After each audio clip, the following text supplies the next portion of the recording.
Vamos con el siguiente punto y único punto del orden del día de la comisión de esta tarde, la comparecencia de don Miguel Ángel Martín Tortabú, presidente del Tribunal Supremo de Justicia de Venezuela en el exterior. Señor Martín Tortabú, en nombre de la Comisión de Investigación sobre la financiación de los partidos políticos y en el mío propio, le doy la bienvenida a esta comisión que acordó invitarle para informar a la misma sobre los extremos de los que tenga conocimiento en relación con el objeto para el que aquella fue creada. En este sentido, le informo que el objeto de esta comisión, tal y como precisa su plan de trabajo, es triple: analizar las diferentes formas de financiación de los partidos políticos, estudiar las nuevas formas de financiación y la necesidad de dotarlas de una regulación legal, detectar posibles lagunas en la normativa vigente y proponer, en su caso, las soluciones legislativas adecuadas. En cuanto al desarrollo de la comparecencia, esta tiene carácter público en los términos de lo dispuesto en los artículos 75.1 y 190 del Reglamento del Senado. Usted contestará a las preguntas que le formulen los portavoces de los grupos parlamentarios y, en este sentido, le doy la palabra al portavoz del Grupo Mixto, al senador Yanguas. Muchas gracias, señora presidenta. Quiero darle la bienvenida, en primer lugar, al compareciente en esta comisión de investigación. En segundo lugar, como he venido haciendo con los demás comparecientes de esta comisión de investigación, decirle que yo represento al Grupo Mixto, en concreto a Unión del Pueblo Navarro, y en su día convinimos, todos los miembros del grupo, en no hacer preguntas a los comparecientes, pero en mi caso sí que estoy asistiendo a la comisión porque soy miembro de la misma. Quiero aprovechar también para felicitarles a todos ustedes porque hoy es el patrón de la Comunidad Foral de Navarra y de San Francisco Javier. Me han hecho venir aquí a trabajar hoy y quería dejar constancia de que estoy allí también en espíritu con todos los navarros, o sea que feliz patrón de Navarra y feliz día de la Comunidad Foral de Navarra. Nada más, muchas gracias, buenas tardes. Muchas gracias, senador Yanguas. Desde la mesa también le felicitamos. Lamentamos que tenga que estar usted aquí. A continuación tiene la palabra el senador don Luis Aznar en nombre del Grupo Popular. Muy bien, muchas gracias, señora presidenta, y con permiso del compareciente voy a felicitar también al senador Yanguas y a su comunidad San Francisco Javier. Yo estudié en los jesuitas muchos años, también me siento partícipe de esa fiesta. Por lo tanto, senador Yanguas, vamos a cumplir con nuestra obligación, que es estar hoy aquí trabajando, y sin más dilación, señor Miguel Ángel Martín, en nombre del Grupo Parlamentario Popular y creo que del Senado también, aunque lo ha hecho la presidenta de la comisión, agradecerle el esfuerzo que usted hace por estar hoy aquí y colaborar con su conocimiento, un conocimiento además que viene desde fuera, es decir, que puede observar usted lo que está pasando en España desde una atalaya, si cabe, privilegiada, porque tiene muchos elementos de juicio para podernos dar su opinión en los temas que nos ocupan. Por lo tanto, quiero agradecerle esa presencia suya hoy aquí y le pediría, si es tan amable, que para empezar nos contase, un poco por ubicar el escenario, cuál es su dedicación, cuál es su cargo y en qué situación se encuentra en este momento usted y el Tribunal Supremo de Venezuela. Bueno, primero, gracias por la invitación y esta oportunidad. A la señora presidenta, excelentísima señora doña María Rosa Vindel López, a los distinguidos senadores integrantes de esta comisión, al señor de Navarra, que también vino a trabajar hoy. Qué bueno, ¿no? Sí, yo soy un juez de carrera judicial, comencé mi carrera judicial en el año de 1985 en Venezuela. Fuimos designados 33 magistrados por la Asamblea Nacional Venezolana, cumpliendo los requerimientos que establece nuestra Constitución y nuestra ley.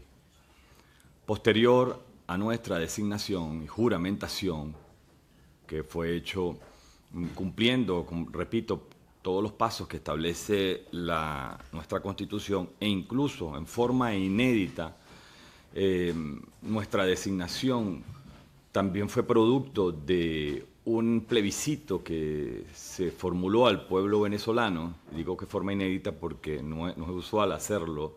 El Congreso venezolano llamó a un plebiscito preguntándole al pueblo venezolano, entre varias preguntas, si querían renovar los poderes públicos y entre ellos designar los nuevos magistrados.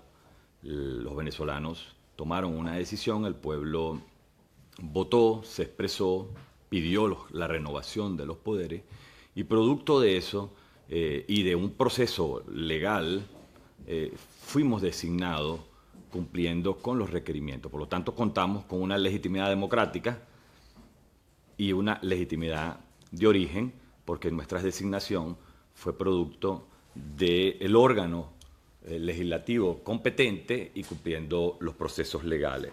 Una vez que fuimos designados, lamentablemente, fuimos objeto de una persecución. Todos los magistrados, 3 de mis compañeros, uno fue objeto de detención y fue apresado, fue encerrado en un baño, fue tratado de una manera inhumana, cruel. Y si así tratan a un magistrado de una alta corte, imagínense lo que puede estar ocurriendo en mi país, ¿no? Y otros 2 magistrados en circunstancias que desconocemos hasta el día de hoy, aparecieron renunciando en los programas de televisión de personeros del régimen actual. Incluso hace unos meses nos enteramos que uno de ellos todavía está detenido en un calabozo, en las mazmorras del servicio policial venezolano. Varios de mis compañeros se refugiaron en varias embajadas. Un grupo se fue, 6 magistrados fueron para la Embajada de Panamá en Caracas, 6 magistrados se fueron a la Embajada de Chile en Caracas, uno se fue a la Embajada de Brasil y otro se refugió en la Embajada de México. El resto huimos por tierra o por mar a distintos destinos. Después, ya en el exilio, reunidos con el secretario general de la Organización de Estados Americanos, comenzamos a estudiar la posibilidad de integrar el tribunal, tal como lo establece la ley, exclusivamente para desarrollar competencias que nos permitiría actuar fuera de nuestro territorio, venciendo un poco el principio de territorialidad. Y posteriormente a nuestros compañeros que estaban refugiados en las embajadas en Caracas, recibieron asilo político en los distintos países. Lamentablemente el régimen venezolano no les daba el salvoconducto y tuvieron que salir una noche en la madrugada escondidos y pasar la frontera por Colombia para poder ser libres. Hoy en día todos ellos están libres, salvo 3 compañeros que están en circunstancias, dos en circunstancias desconocidas y uno está preso, lamentablemente. Bueno, nos integramos como tribunal, hicimos un acto inédito también en la sede de la Organización de Estados Americanos, en el Salón de las Américas, y ahí comenzamos a realizar nuestras actividades, específicamente aquellas que tienen que ver con el control constitucional, con temas de violaciones graves de derechos humanos, con temas referidos a delitos de lesa humanidad y con temas de la delincuencia transnacional. Todo lo que es derecho privado, por supuesto, es imposible que nosotros podamos ejecutarlo por el tema de la extraterritorialidad. Posteriormente, en ese ínterin, el régimen crea en Venezuela un Congreso paralelo, es decir, frente al Congreso venezolano, crea un Congreso paralelo a través de la figura de la Asamblea Nacional Constituyente, y en una forma espuria que deviene en una legitimidad de origen en contra de la Constitución y de la ley, se crea la Asamblea Nacional Constituyente, cuya finalidad es la de redactar una Constitución. Ya lleva un año y no ha redactado ni un artículo, pero en un año nombró magistrado del Tribunal Supremo, en un año nombró fiscal general de la República, nombró contralor general de la República, nombró defensor del pueblo, celebró elecciones regionales y celebró elecciones nacionales, donde resultó, por supuesto, ganador el señor Nicolás Maduro en las últimas elecciones. Es decir, una Asamblea Nacional Constituyente cuya finalidad en todo caso era redactar una constitución, miren todo lo que ha hecho. Con un mundo bizarro ha ocurrido en Venezuela que tenemos un tribunal integrado fuera del país y tenemos un tribunal espurio que está dentro del país, cuyos magistrados, los abogados que están usurpando las funciones de magistrados, 14 de ellos tienen prontuario policial, 14 de ellos tienen juicios penales y el que ostenta el cargo de presidente ha sido condenado 2 veces por homicidio. Esa es la realidad dentro de Venezuela.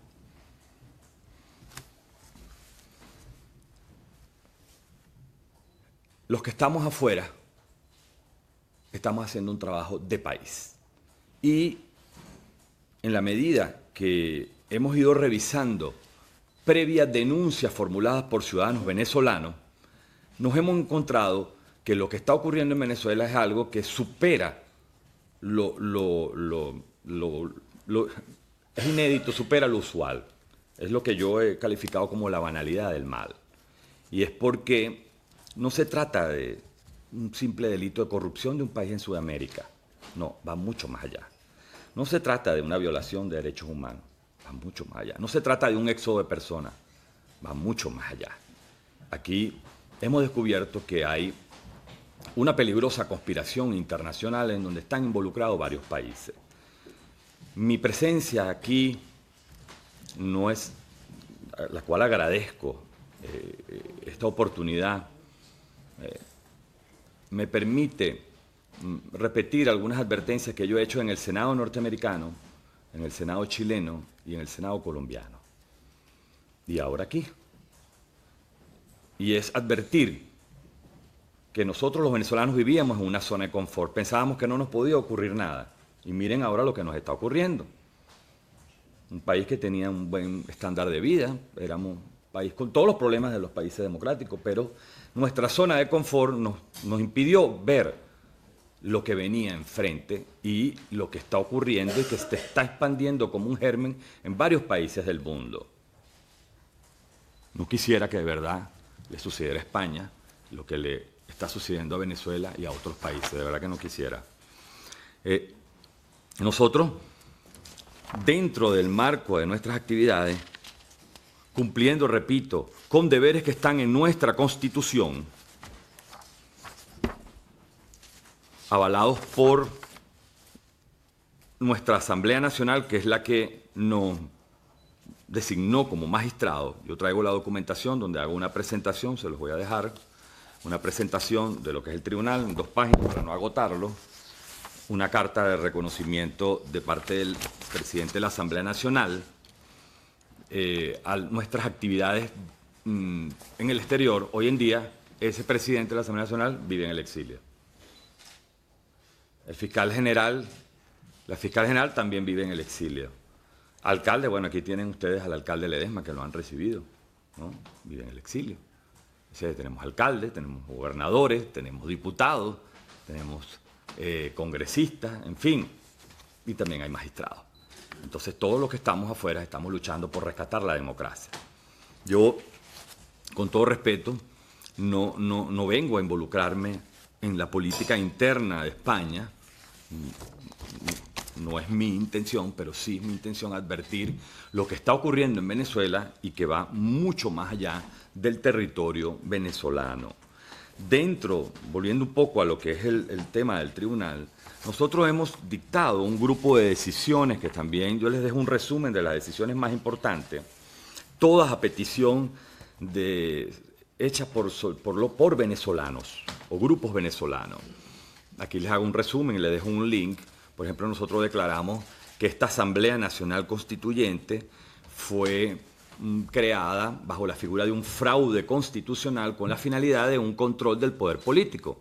Y el tiempo nos ha dado la razón, lamentablemente, porque ya yo les mencioné cómo esta Asamblea Nacional Constituyente, en vez de redactar una constitución, miren todos los actos de gobiernos y legislativos que ha venido realizando. Tuvimos otra decisión importante donde se estudió la crisis humanitaria en Venezuela. La crisis humanitaria en Venezuela, junto con el éxodo venezolano, no es producto de una tragedia de la naturaleza, no es producto de una crisis económica venezolana, es producto de un régimen que ha utilizado a Venezuela como un banco y como una mina y ha generado el daño más terrible en la era republicana venezolana. Y declaramos la existencia de una crisis humanitaria, la emergencia humanitaria y la necesidad de una ayuda humanitaria, porque en Venezuela no existen ninguna de las necesidades primarias para los ciudadanos, no las pueden cumplir. Las de vida normal, la leche para los niños,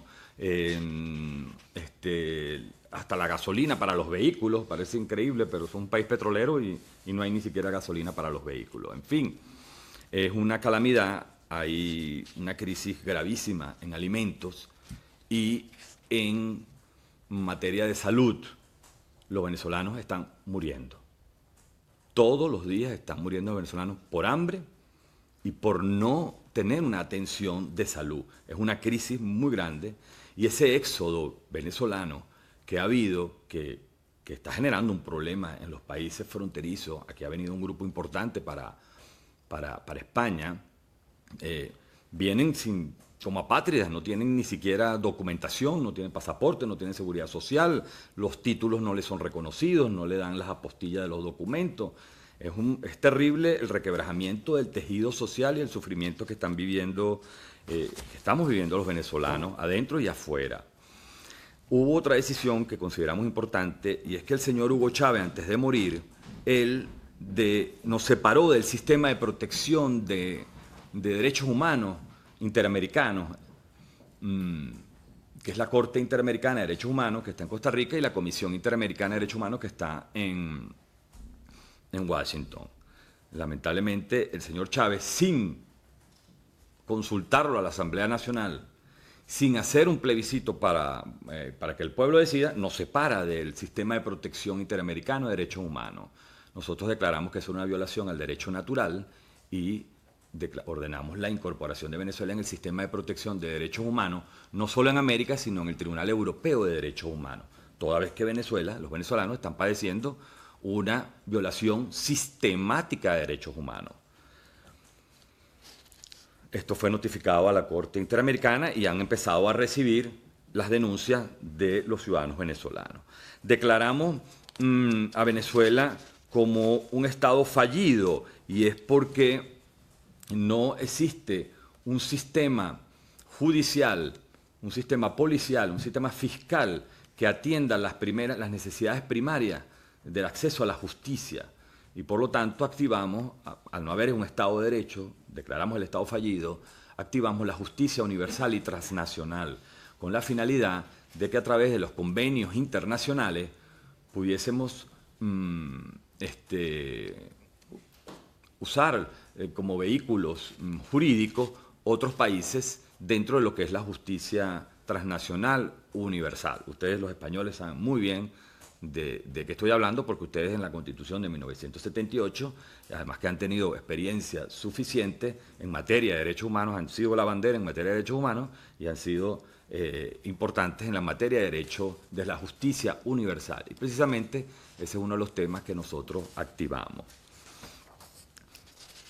Declaramos el derecho de resistencia civil o rebelión civil, que es una norma que está en la Constitución venezolana, en donde hicimos una interpretación sobre el derecho de la resistencia civil que ha existido en Venezuela y le dimos un contexto jurídico y establecimos de una forma fáctica, tangible, cómo promover a través de esta norma jurídica que ha sido invocada por muchas organizaciones de venezolanos y por los venezolanos en las protestas, en las crisis que se está presentando día a día durante todos estos años. Se le dio la tangibilidad para que los venezolanos están autorizados a desobedecer la autoridad, un régimen o una ley siempre que sea producto de una ilegalidad. Esto es muy importante porque en Venezuela, a raíz de que en las últimas elecciones parlamentarias la bancada de oposición obtuvo una gran mayoría, el régimen, que es el que ha venido destinando lamentablemente el Poder Ejecutivo en Venezuela, comenzó a gobernar por vía de decreto, precisamente para evitar el trabajo de la legislatura. Incluso cada actividad que ha hecho el Parlamento venezolano, que ya tiene 3 años, existe exactamente 120 sentencias de este tribunal espurio, donde cada una de las actividades del Parlamento la anula. Proyectos de ley, acuerdos parlamentarios, actos parlamentarios, promoción de comparecientes para comisiones de investigación. Es decir, es una forma de anular el derecho al voto. Y esto es algo que vamos a hablarlo si nos da tiempo más adelante. Porque al quitarle la esperanza al ciudadano que pone el voto para nombrar a sus legisladores, y sus legisladores es la representación del pueblo a través de la legislatura, es absurdo que un régimen, para mantener el control del poder, apartar al sistema legislativo, en el caso venezolano así ha ocurrido, ha dictado en la parte judicial 120 sentencias con el propósito de anular o limitar la actividad legislativa. Pero peor aún, por vía de decreto, en Venezuela se han dictado 64 decretos leyes, dictó el Ejecutivo, el señor Hugo Chávez, por supuesto antes de morir, y después de muerto el señor Nicolás Maduro Moro, y en estos decretos cambiaba o precisamente anulaba la actividad legislativa. Voy a poner 2 ejemplos. El Código Orgánico de Procesal Penal fue redactado por el señor Chávez antes de morir, producto de un problema de lluvias en Venezuela. Le dieron una ley habilitante, ese fue el Congreso antes de llegar los nuevos parlamentarios. Unos meses antes de asumir los nuevos parlamentarios, le dieron un habilitante por un problema de lluvia, y con esos problemas de lluvia, él dictó 2 leyes que son orgánicas y que, por supuesto, tienen que surgir de una discusión de un seno de un parlamento. Creó el Código Orgánico Procesal Penal y la Ley Orgánica del Trabajo, que es el contrato social de los trabajadores.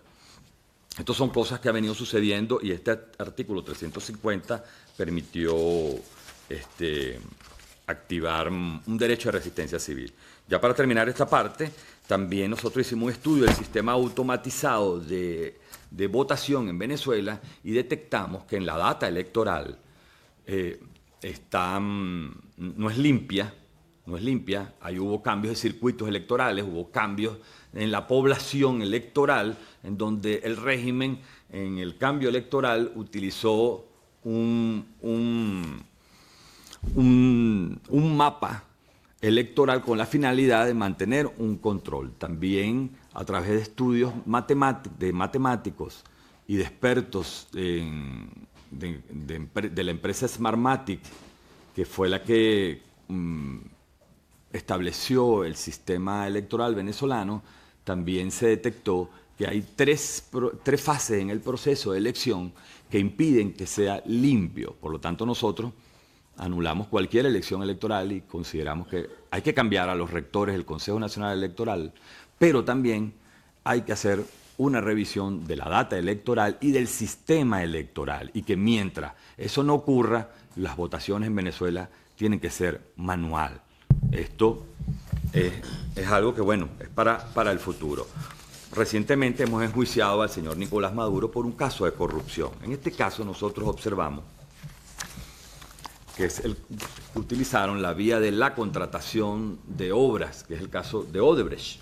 Ustedes ya deben... Si me permite, señor Martín, por claro, no avanzar tanto, ¿cómo no? vamos a ir por partes. Yo creo que si usted nos define todo lo que está pasando, nos relata todo lo que está pasando en Venezuela en los últimos años, podríamos estar horas y horas, y a usted no le quedaría tiempo, sin duda alguna. Pero un poco por ceñirnos a la cuestión que aquí nos ocupa. Usted nos ha hecho una una descripción del escenario que nos parece muy grave. Pero, como usted ha dicho también, nosotros, más allá de lo que desde España se está haciendo, y usted reconoce, bueno, no es misión de esta comisión entrar en determinadas materias. Sí lo es en otras que están muy ligadas a lo que usted está diciendo. Nos está describiendo un régimen que actúa al margen de la legalidad. Nos está describiendo usted una situación de las instituciones constitucionalmente constituidas, valga la redundancia, y que en este momento están funcionando, como es el caso del tribunal que usted preside, plenamente vigente desde el punto de vista constitucional en Venezuela, que tiene que estar funcionando en el exilio, si me permite la expresión, pero yo creo que es así como usted nos lo ha dicho. Bien, por lo tanto, nos hace usted un relato de cuál es la situación política en Venezuela, nos hace usted un relato de cuál y cómo funciona el actual régimen en Venezuela, y yo, si le parece, me atrevo a hacerle una pregunta. Mire, nosotros en España, y usted lo conoce, tenemos dentro de nuestro sistema de partidos políticos un partido político que considera, y así lo dice cada día, que el régimen de Venezuela es un modelo perfectamente asimilable y perfectamente adecuado para implantarlo aquí en Europa, en el sur de Europa, concretamente en España. Este partido político es Podemos, y yo creo que usted lo sabe. Esto es lo que en España cada día dice Podemos. Ese modelo que usted nos está describiendo puede ser, usted cree, trasladable a España. ¿Cree usted que esto podría ser trasladable a cualquier democracia madura como es la nuestra, como son las democracias en Europa? Yo sé que es una opinión muy personal que le pido, pero tampoco tiene más que darnos una pincelada sobre ello. Sí, bueno, gracias. Yo creo que sí es posible. Porque, ¿Usted cree repito, que es posible realmente? Es posible si España lo permite, si España lo quiere, si España se confía, si España mantiene una zona de confort. Nos pasó a nosotros. No es que nuestra sociedad haya sido una sociedad... existe muchos mecanismos para detener este germen, como yo le llamo. Y lo que ocurrió en Venezuela es porque hubo una debilidad de la institucionalidad. Y mi advertencia es precisamente que si los países, porque no es solo España, no es solo España, hay otros países que están en una misma situación. Y es una de las cosas que quiero explicar, porque los vehículos financieros que han venido utilizándose y los mecanismos que han venido utilizándose van más allá de lo que es un caso de corrupción de un país, va mucho más allá. Es un tema complejo que involucra a varios estados y involucra, lamentablemente, a España, por varias razones, y una es esa. Pero sí es posible, por eso es que lo importante, y esto sí ya es, lo digo como ciudadano del mundo, hay que tener cuidado con esa zona de confort porque uno se siente muy confiado, repito, y creo que lo importante es cuidar la institucionalidad. Si se mantiene la institucionalidad, cualquier discrecionalidad puede ser abortada inmediatamente. Ustedes lo vivieron en el pasado, cómo se le dio facultades a los funcionarios administrativos frente a los funcionarios judiciales. Así nos ocurrió en Venezuela. Entonces vemos cómo a los funcionarios administrativos tenían más facultad, actuaban con más discrecionalidad y por supuesto tenían menos limitación dentro de la legalidad que en el ámbito jurisdiccional. Ustedes tienen un sistema parlamentario que es la representación del pueblo de España. Ustedes tienen que cuidar ese sistema parlamentario, lo digo con todo respeto y de verdad con toda humildad, porque para nosotros España es muy importante. La relación de Venezuela con España es de muchos años y somos hispanoamericanos, todo. Y la institucionalidad hay que cuidarle, ese sistema parlamentario. Imagínense un jefe de gobierno dictando decretos, quitándole el trabajo a los legisladores. Eso es absurdo. Eso es algo que va en contra de lo que es la representación del pueblo, que es entregada específicamente al Parlamento. De hecho, de su seno ustedes designan al jefe de gobierno. Entonces es absurdo que pueda una persona que es designada como jefe de gobierno ir en contra de la representación que le ha dado el pueblo. Eso es un contrasentido. Ahora, yo creo, senadores, con todo respeto, que si la delincuencia atraviesa la frontera, lo mismo ha de hacer la acción de la ley.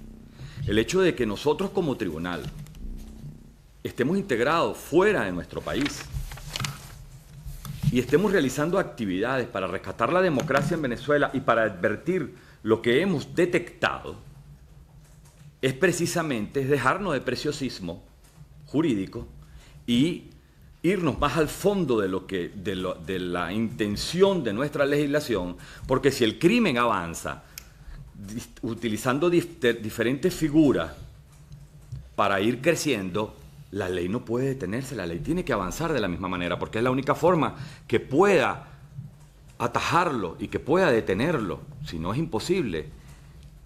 Yo concurro ante ustedes con una tragedia que atraviesa mi patria, que ustedes la conocen, no voy a hacer ningún diagnóstico. Hace tiempo mi país recibió al éxodo español, buscó y encontró a América, la tierra de los sueños.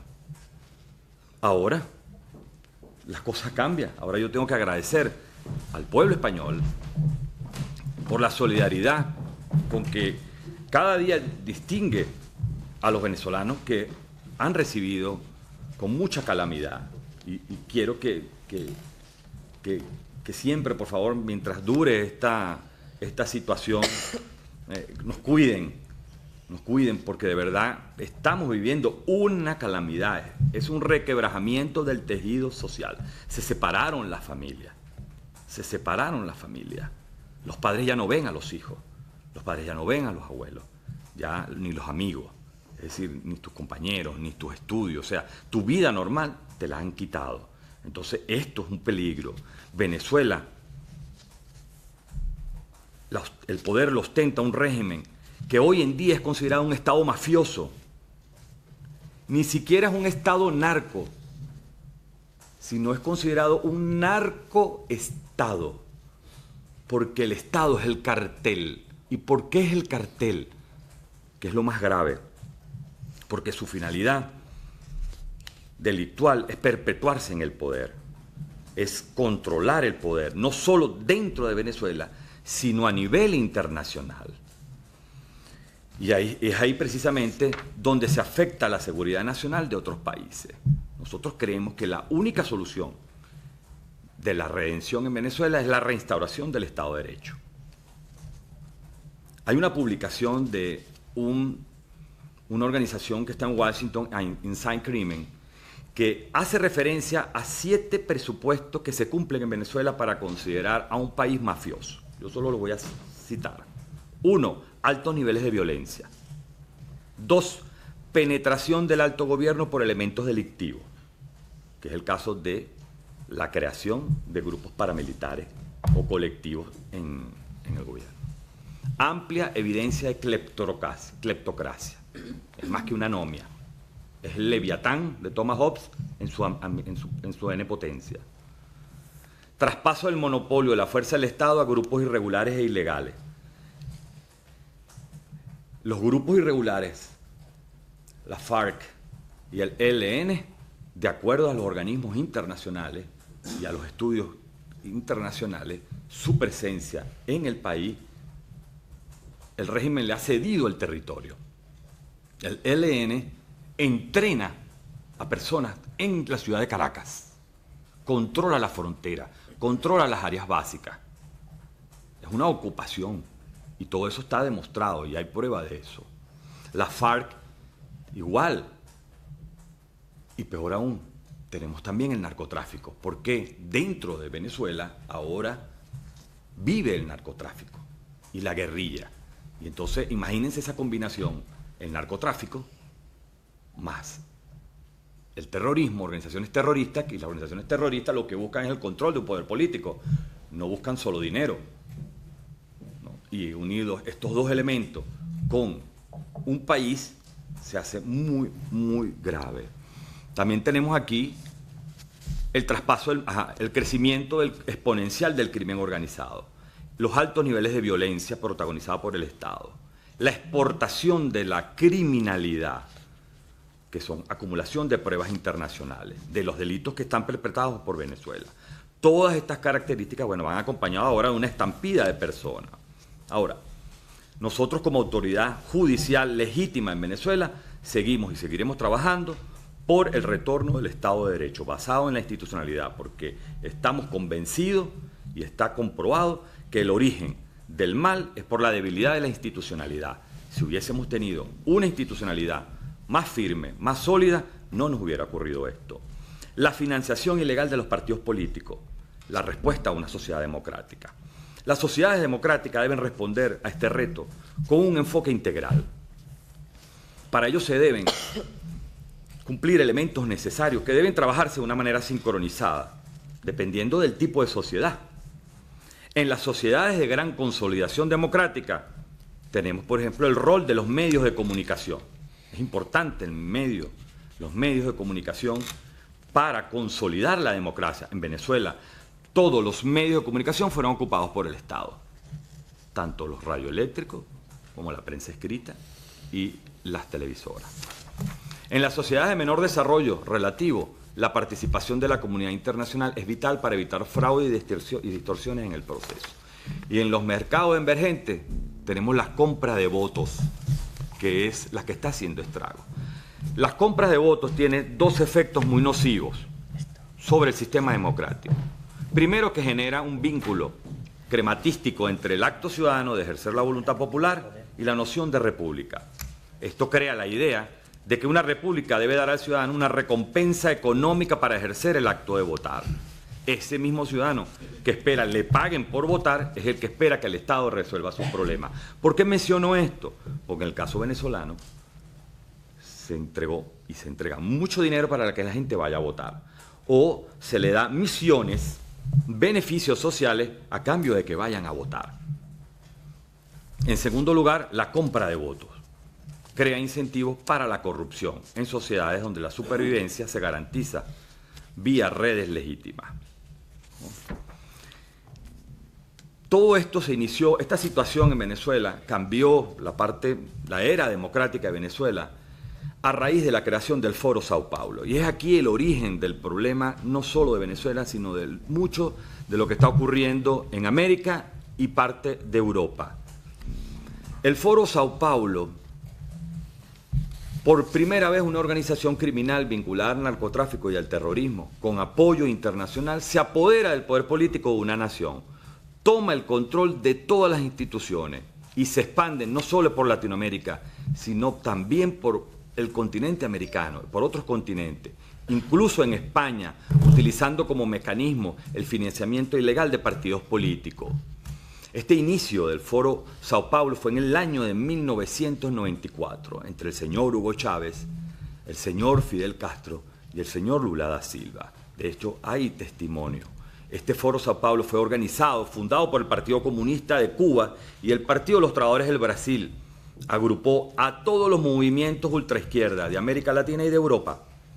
En esa oportunidad se acordó que el Foro Sao Paulo era quien iba a financiar y apoyar la mayoría de las elecciones y campañas electorales en América y posiblemente en otras partes del mundo, que es quizás lo que deberíamos investigar. Si me permite un momento, vamos a detenernos sobre este tema que está ya de lleno imbricado en el problema de la financiación de los partidos políticos. Es decir, lo que usted nos está planteando es que la creación de este llamado Foro Sao Paulo, en un momento dado, es en torno al que se hace girar toda esta estrategia internacional de futuro para poner a determinados dirigentes en la presidencia de una serie de países, y que hoy esto aún, entiendo yo que usted nos está diciendo que sigue vivo. Sigue vivo. Es decir, ¿usted cree que hoy todavía el Foro Sao Paulo funciona y funciona en países como Venezuela, como Cuba, como acaba de mencionar, Bolivia, Brasil, Nicaragua. ¿Y usted cree que esto puede tener una incidencia en España? Sin duda. Sin duda alguna. Sin duda alguna, ya le voy a explicar por qué, ¿no? Pues sí, esta parte nos parece muy importante y Sí. por eso le pediría Sí. que nos la explique. Voy a limitarme al punto. El Foro de Sao Paulo fue para crear el sesgo ideológico, en donde, repito, toda la ultraizquierda del mundo, y cuando digo el mundo hablo de España, hablo de Francia, hablo de Italia, hablo de Alemania, hablo de Inglaterra, hablo de los países asiáticos, ¿no? Y por supuesto en el continente americano. Además de unirse con una misma ideología, ellos buscaron el control del poder político. Para eso necesitaban dinero. Y el dinero lo sacaron de varios mecanismos que han sido utilizados. Uno, por supuesto, en Venezuela los contratos petroleros. Los contratos petroleros han servido para que en El Salvador y hasta en Honduras haya una hegemonía política. En Nicaragua, por ejemplo, el sistema de distribución de la gasolina lo ostenta la familia de quien ejerce la presidencia de la República. Cuba recibe petróleo gratis prácticamente. Ellos entregan o pagan el petróleo a través de beneficios médicos, llevando médicos. Resulta que los médicos son contratados en una empresa mexicana, que es la que recibe la cantidad de dólares, y el médico cubano que va a Brasil, que va a Bolivia y que va a Venezuela, no recibe ni un dólar, sino que parte de ese porcentaje es pagado a sus familias en Cuba. El resto lo recibe una empresa en México. ¿Qué hacen con ese dinero? Es la gran pregunta. ¿Qué hacen con el dinero de estos convenios petroleros? ¿Qué hacen con el dinero de los convenios de las grandes obras como Odebrecht? En el caso de Odebrecht, que es uno de los casos más emblemáticos porque es el que más ha tenido penetración en los procesos electorales, como ha ocurrido en Colombia, en Perú, en Argentina, en Brasil, en Venezuela y en otros países, nos encontramos que en estas contrataciones de mega obras, los vehículos financieros, y tenemos prueba de eso, vehículos financieros, era dinero sospechoso que venían de Irán y del fondo chino. Ese dinero pasaba por estos contratos que eran para pagar parte de las obras, pero ese dinero jamás llegaba a Venezuela. Además, en el caso venezolano, el caso de Odebrecht fueron 2.000 millones de dólares, 2 billones de dólares. Y ninguna de estas obras fueron contratadas, fueron ejecutadas. ¿Dónde está ese dinero? Resulta que tanto el presidente Lula da Silva, Fidel Castro y el presidente Chávez en aquel momento, a través de una empresa que están en República Dominicana, contrataron todas las campañas electorales. Habían dos personajes, dos ciudadanos, dos señores españoles que fueron a Venezuela y también formaron parte, crearon programas de televisión. Uno se llama Zurda Conducta, y también ayudaron a crear los programas de imagen de las petroleras venezolanas. Me refiero al señor Monedero y al señor Iglesias. Ellos fueron para allá, nosotros los vimos. Yo todavía estaba en Venezuela y los vimos allá. Todavía creo que no eran partido político. Perdone un momento. Ha dicho usted que uno de los programas de televisión se llamaba Zurda Conducta. Se llama todavía. Se llama. Es que eso nos suena aquí vagamente a un programa que tiene o tenía, no sé si sigue funcionando, Podemos, que era con mano izquierda o algo por el estilo. Es decir, hay una similitud grande entre esto que usted nos está diciendo que se produce en Venezuela y lo que desde el partido Podemos se está haciendo en España. Por lo tanto, estamos identificando personajes en esto que usted nos está relatando, a pesar de la complejidad que tiene, puesto que estamos hablando de una trama internacional impresionante, uno de los mayores escándalos probablemente mundiales, que es el tema de la corrupción a través de la empresa brasileña Odebrecht. Fíjese, en España esta empresa tampoco es desconocida. Incluso alguno de los mayores o de los diarios más importantes de España, concretamente El País, ha hecho entre el año pasado y algunos reportajes, pero hoy nos está diciendo usted algo que sí es novedoso. En todo el escándalo Odebrecht figura Brasil, figura Colombia, Nicaragua, es decir, hay una serie de países, pero no se ha mencionado en estos reportajes todavía a Venezuela.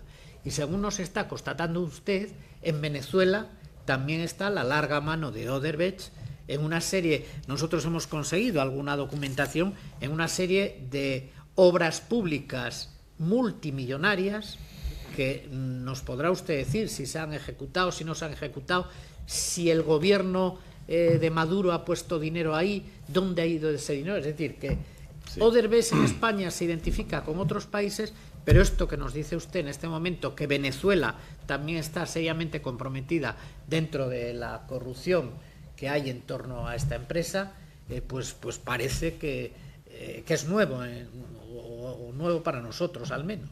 Sí, mira, aquí yo soy juez, ¿no? Yo no soy político, ¿no? Y los jueces quizás vemos la cosa con una dimensión diferente. Nosotros nos ceñimos a las pruebas. Nosotros en el caso de Odebrecht, en donde se enjuició al señor Nicolás Maduro Moro, que fue un juicio aprobado por nuestra Asamblea Nacional y que lo hicimos en el Senado colombiano, quien gentilmente nos cedió sus espacios, y notificado por supuesto el señor Maduro y nombrado su defensor ante su ausencia, nosotros revisamos casi 17.000 elementos probatorios. Y pude ver desde aquí que tiene uno en sus manos, que es un punto de cuenta. ¿No es así? Bueno, en esos puntos de cuenta usted va a ver cómo está aprobado $1.000 millones para mega obras que no se construyeron, puentes del lago Maracaibo, puente del río Orinoco, que es el río más caudaloso del mundo, mega obras que tienen que estar ahí, o sea, que si no están ahí es porque no están construidas. Entonces, y cuando se verifica de dónde viene el dinero, se habla de un fondo chino, se habla de un fondo Bandes, en donde hay banqueros y organizaciones peligrosas que hay que revisar, no solo venezolana, porque estoy hablando de que no solo es dinero venezolano, se está utilizando dinero sospechoso que va para otros sitios y no sabemos, o sea, en el caso del Odebrecht nosotros encontramos que hay dinero en Andorra, dinero que llegó a España, a bancos españoles, dinero que fue a Estados Unidos, millones de dólares llegó a Estados Unidos, dinero que fue a paraísos fiscales en el Caribe, dinero que fue a República Dominicana. Es decir, nos encontramos con un entramado criminal en donde no solo está involucrado el señor Nicolás Maduro, él no es el único, esto es un entramado grande. Por eso es que nosotros venimos a hacer la advertencia de, primero, utilizan el mecanismo de la construcción, buscan dinero sospechoso, iraní, chino y por supuesto también venezolano, ¿no? Utilizan otros países dentro del entramado, República Dominicana, México, Cuba, Venezuela.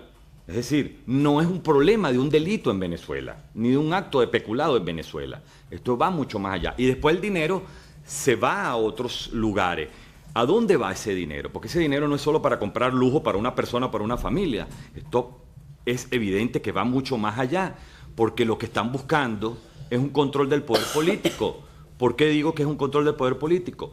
Porque el dinero de la corrupción, con el dinero del narcotráfico, está financiando el terrorismo, y el terrorismo lo que busca es el control del poder político. Porque ustedes creen que en la Organización de Estados Americanos, todo lo que ha ocurrido en Venezuela, no se ha activado la Convención Interamericana de Derechos Humanos.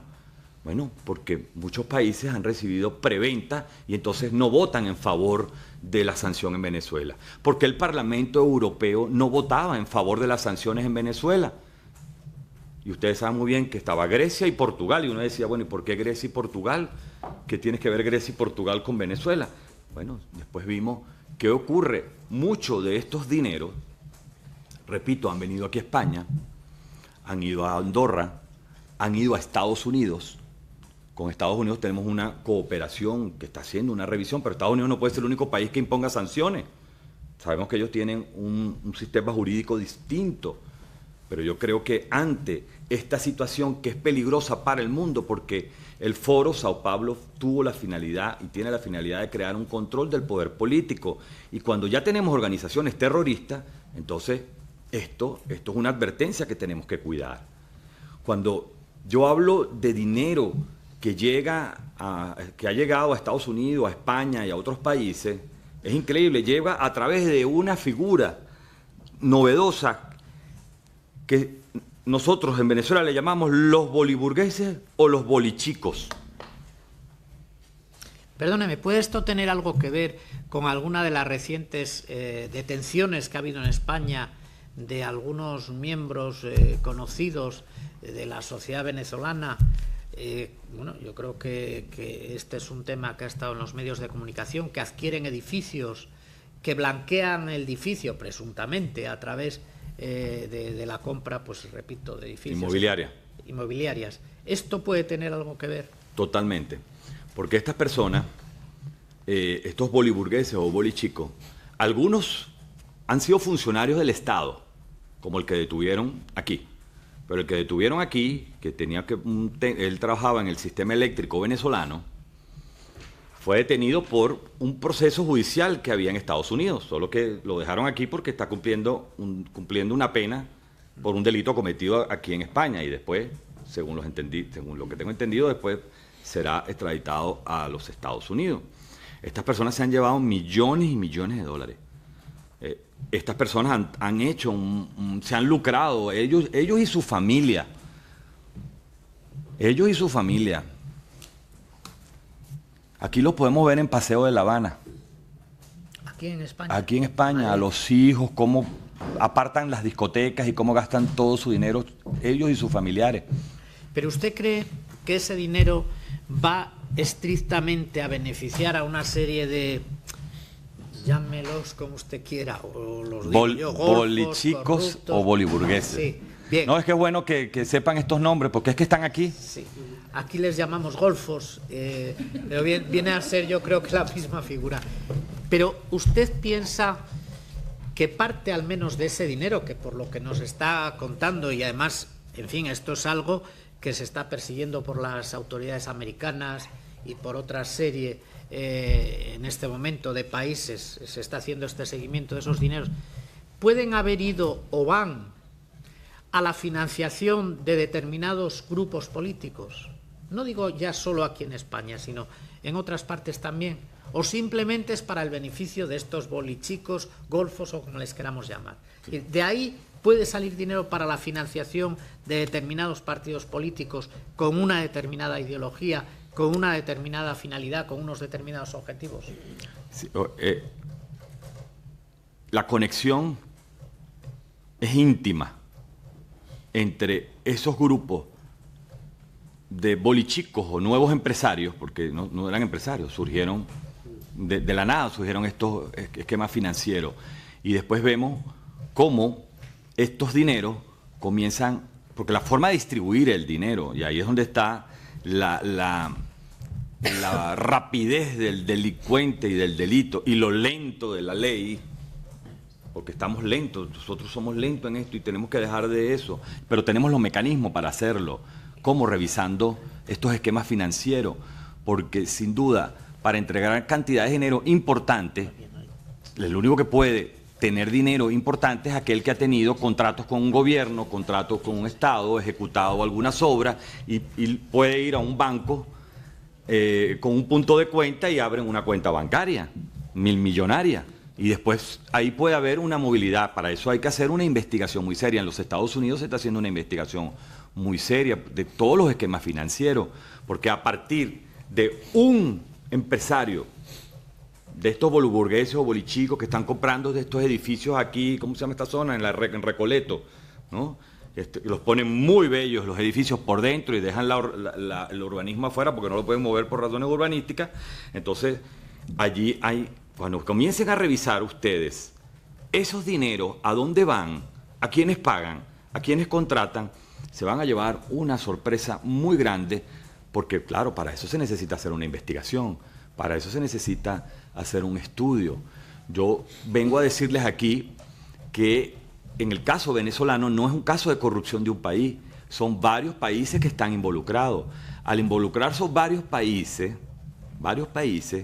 bien porque se perpetró el delito o se organizó el delito, los tentáculos del delito ocurrió en varios países, pero también nos encontramos que muchos de los dineros provenientes del delito fueron y están aquí en España y en otros países, pero aquí en España, lo que me imagino que es lo que más les duele, bueno, hay mucho dinero aquí. Y por eso es que yo vengo aquí como no solo a advertirles, sino que tenemos un mecanismo que es la Convención Internacional de Delincuencia Organizada, la llamada Convención de Palermo. Resulta que esta Convención de Delincuencia Organizada nos da las herramientas para aquellos amantes de la paz y de la democracia, para luchar contra estos crímenes organizados. Esto es una mafia que busca el control del poder político, crea partidos políticos. Oye, ustedes son políticos, una campaña electoral con mucho dinero, bueno, conquista mucha... tiene un mensaje, sobre todo ahora con la tecnología. Es decir, con dinero puedes lograr muchas cosas. Es decir, puedes engañar. Si le estamos entendiendo bien, todo ese dinero, que son miles de millones de corrupción, que a lo largo de años han estado en torno a determinados regímenes en Centro y Sudamérica, pero que me llama la atención que usted ha citado también a Irán. Irán es parte activa de esta especie de foro que usted nos decía. ¿Irán sigue siendo parte activa ahí? Sí, cómo no. Sí. Sí. Todos los grupos terroristas del Islam incluso están en Venezuela. ¿Irán en Venezuela ha tenido financiación para algún tipo de actividad pública que ustedes conozcan? Bueno, ejecuta actividad pública, que es peor de todo. Sí. En Venezuela las actividades públicas fueron entregadas, fueron ocupadas, no hay control. ¿Por qué cree que crearon un poder legislativo, entre comillas, enfrente, y un fiscal enfrente, y un tribunal supremo bizarro? ¿Y hay un hilo directo entre Irán y esa situación? Completa. ¿Con Venezuela? Sí. Claro. Irán, China, Rusia, Turquía, Cuba, Brasil, en la época de Lula Silva y Dilma Rousseff. Ellos están presos precisamente por eso. Cuando usted me decía hace un momento el programa, no sé cómo le llamó, Mano Zurda o algo por el estilo, ahí tenía algo que ver Irán. Zurda conducta. Zurda. Bueno, hay que echarle imaginación para ponerle el título al programa. Ahí tenía, izquierda. ¿Ahí tenía algo que ver Irán en ese programa? No, en eso no. Bien, no sé. Pero porque sí esos programas de televisión lo que tienen es un contenido de sesgo ideológico y de atacar a cualquier enemigo o adversario. Ellos le llaman enemigo de la nueva revolución. Es que se lo digo porque aquí en España sí es cierto que Irán ha financiado programas de televisión muy de esa onda que usted nos estaba contando, por lo tanto había un paralelismo importante. Bien, este dinero, como estamos diciendo, que se mueve en miles de millones de dólares, de euros, de lo que queramos hacer el cambio. Por una parte va a la corrupción pura y dura de determinados personajes, que da para mucho, y por otra, según nos relata usted, hay en torno a lo que se denomina el Foro de Sao Paulo una financiación oculta para crear o simplemente financiar partidos políticos en determinados países que motiven pues una desestabilización, algo así le he entendido. ¿Estamos en lo cierto hasta aquí? Así no es. Bien. Vamos a ver si podemos ceñirnos un poquito más a lo que es el caso español, en lo que usted conozca y en lo que usted buenamente nos pueda. Usted, en su época, todavía antes de este exilio desgraciado que está teniendo que soportar, ¿Usted conoció a los dirigentes, hoy dirigentes del partido Podemos, entonces no lo eran porque no existía Podemos, o al menos alguno de ellos, trabajando en Venezuela? Me estoy refiriendo al señor Monedero, me estoy refiriendo al señor Iglesias, me estoy refiriendo a la señora Vescanza, es decir, una serie de hoy dirigentes del partido político Podemos que entonces trabajaban en Venezuela. ¿Usted les conoció? Sí, bueno, de vista, trato y comunicación, no. Lo veíamos en la televisión y en la prensa todos los venezolanos. A los dos señores que usted mencionó, la señora no sé quién es, pero a los dos señores que usted mencionó. Iglesias y el señor Monedero. Sí, ellos hacían vida, ya iban, y Chávez era un hombre muy histriónico, y entonces él mostraba a todos sus aliados y a sus ayudas, ¿no? Ellos eran como una especie de asesores del señor Chávez para temas que tenían que ver con la imagen, repito, en PDVSA, para una campaña en PDVSA y para algunos programas de televisión. Incluso tenemos información, la fiscal general de Venezuela, hoy en día en el exilio, entregó una amplia información a Interpol sobre el caso de financiación de $1.000 millones y euros para partidos de corte socialista en Latinoamérica y Europa. Y pagos destinados a una fundación, que es el Centro de Estudios Políticos y Sociales, que se habría utilizado para constituir una fuerza política socialista en España. Yo no quiero caer en el campo de la especulación porque yo soy juez, pero nosotros tenemos esta documentación que la podemos perfectamente, si ustedes, que es una de nuestras propuestas para no caer en el campo de la especulación y evitar, por supuesto, la impunidad y que siga operando, nuestra propuesta precisamente es dentro de la Convención de Delincuencia Organizada, la cual nosotros hemos activado por los dineros corruptos y el daño que ha ocurrido en nuestra nación, la posibilidad de crear una alianza o bajo el principio de colaboración que establece la misma Convención de Delincuencia Organizada para trabajar en conjunto con otros gobiernos, como lo estamos haciendo con el gobierno de Estados Unidos, lo estamos haciendo con el gobierno de Chile, Colombia, Brasil, para tener información, porque esto es algo que afecta a toda la región, y esto sencillamente es una labor de investigación, una labor donde los poderes judiciales se activarían en el caso de detectar algún delito, y a través de este digno Senado se puede abrir a lo mejor algún estudio, alguna investigación que después pueda ser elevado bien a las autoridades judiciales españolas o bien a las autoridades judiciales de otro país, porque se trata de un delito transnacional y por eso es que es necesario activar la justicia transnacional, porque va más allá de nuestra frontera. No, yo se lo agradezco mucho y a través de la presidenta de la comisión le solicitaremos, si tienen a bien, facilitarnos esa información que tiene ya la Interpol, porque evidentemente en la lucha contra la corrupción es claro que debemos estar todos, seamos españoles, venezolanos o americanos, y en esa cuestión yo creo que esta comisión no puede ser dudosa. Por lo tanto, si esa documentación, como usted nos está diciendo, puede llegar a la comisión, es evidente que aquí con todo el rigor la estudiaremos y haremos o daremos los pasos que de acuerdo con nuestra legislación haya que dar, porque usted lo está diciendo, no es un delito, un presunto delito que afecte a Venezuela o que afecte a México o a Brasil, es un delito que también puede estar afectando a España, o un presunto delito, presuntas acciones delictivas que pueden estar afectando a España, y por lo tanto nosotros no podemos estar al margen de este movimiento internacional que hay en torno a ello. Por lo tanto, sí que le vamos a solicitar que en la medida que usted pueda, con la urgencia que el caso requiere, pues nos la haga llegar. Porque usted sí que como juez que ha dicho, y además usted no deja de ser juez en ningún momento, ha dicho, este dinero se está moviendo, me imagino que a través de canales pues que no son los oficiales, a través de paraísos fiscales. Antes ha citado usted, en el caso de Europa, ha citado usted que se había movido dinero a través de Andorra. Nosotros tenemos noticias, no sé si estamos en lo cierto o no, que a través de Granadinas también se estaban moviendo dineros con estos efectos. ¿Usted ha tenido noticia de esto? Sí, hay dinero represado en Granadina, hay dinero represado en Andorra, hay dinero represado en Alemania, en Inglaterra y en Estados Unidos.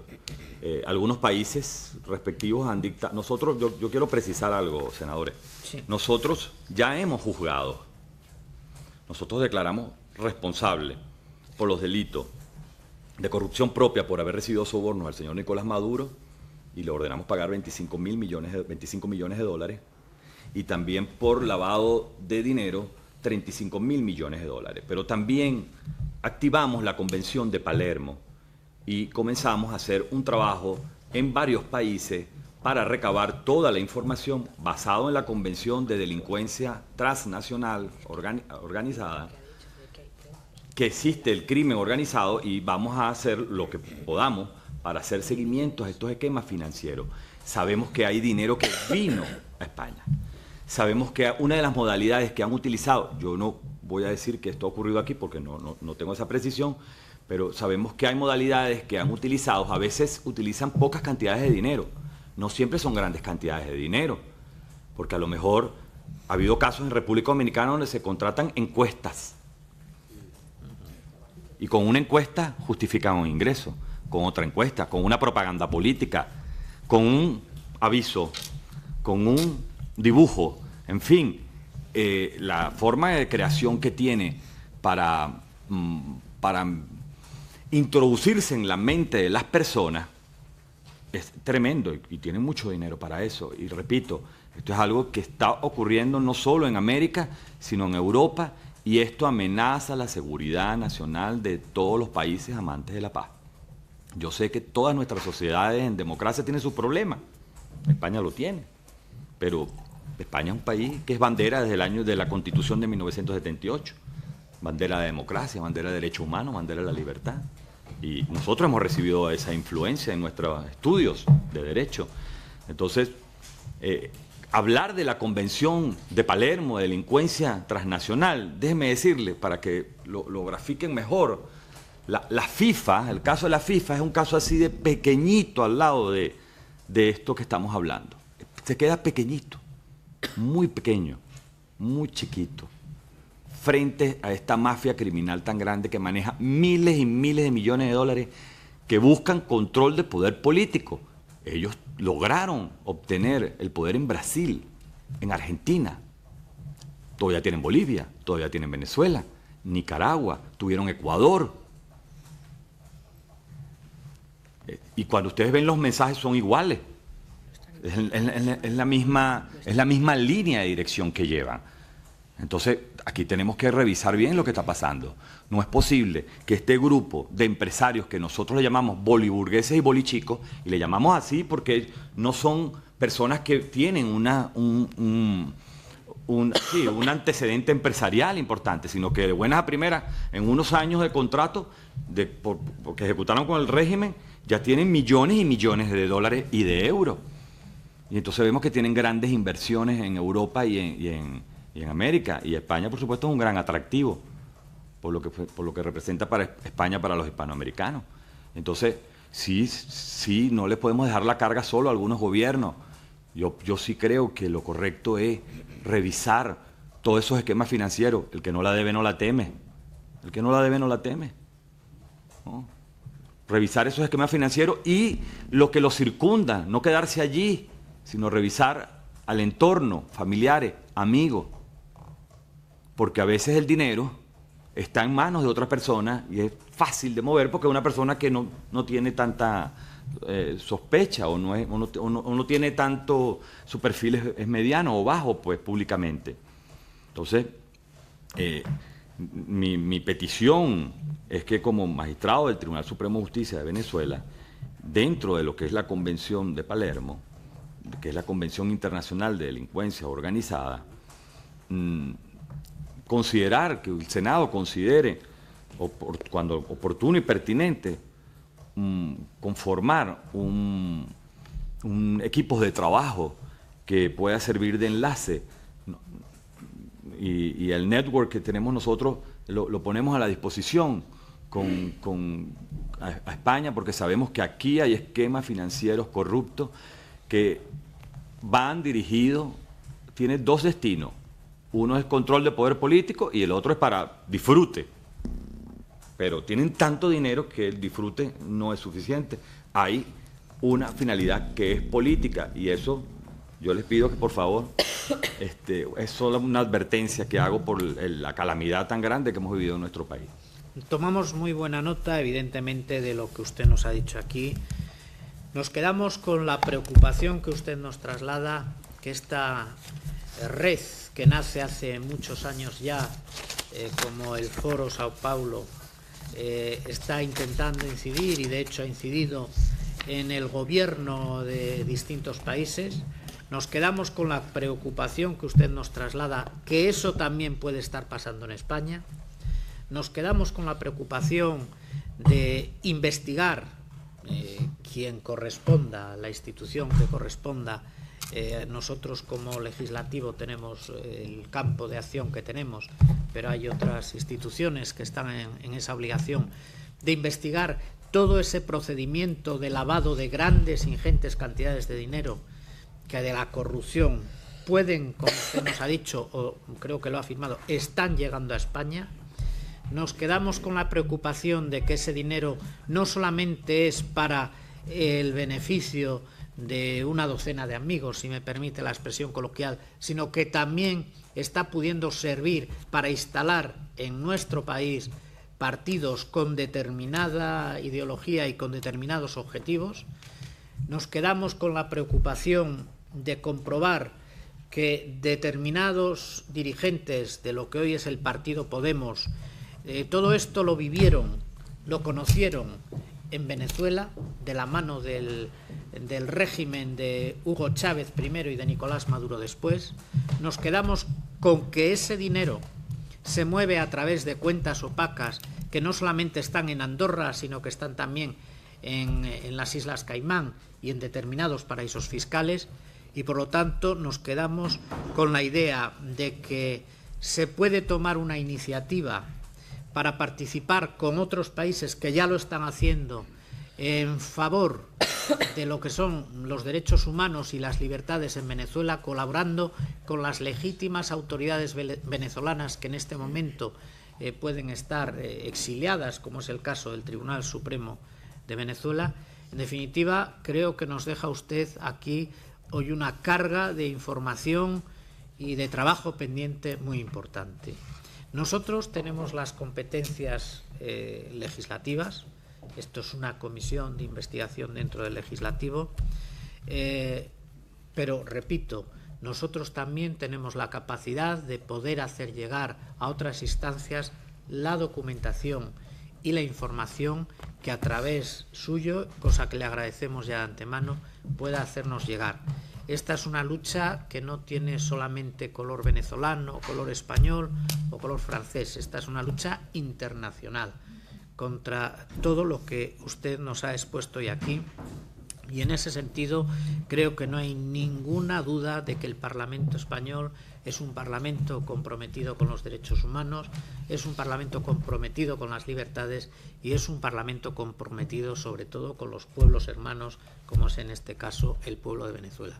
Por lo tanto, señor Martín, nosotros le agradecemos de corazón el que haya hecho usted el esfuerzo de venir hoy aquí, de decir todas estas cosas que evidentemente no son fáciles de decir, pero que también son su obligación como juez, y que nosotros, aparte de tomar esa buena nota que le decimos, intentaremos hacer el mejor uso de ellas para que al final, en fin, todos estos objetivos que usted nos ha propuesto y nosotros tenemos marcados, pues se puedan llevar a efecto. Por lo tanto, muchas gracias nuevamente, señora presidenta, por nuestra parte nada más. Muchas gracias, senador Aznar. Señor Martín Tortabú, con el agradecimiento de la mesa de lo mismo por su presencia aquí, le diré, yo estoy a su disposición para cualquier documentación que nos quiera hacer llegar y que nos servirá sin duda de gran ayuda en el trabajo que todavía tenemos por delante. Le agradezco su presencia, su tiempo y el trabajo que nos ha dedicado en esta tarde. Y sin más, señorías, vamos a despedir al presidente del Tribunal Supremo de Justicia de Venezuela en el exterior, nuestro invitado, don Miguel Ángel Martín Tortabú, al cual le volvemos a dar las gracias, y yo a todos ustedes por su asistencia y su presencia. Se levanta la sesión.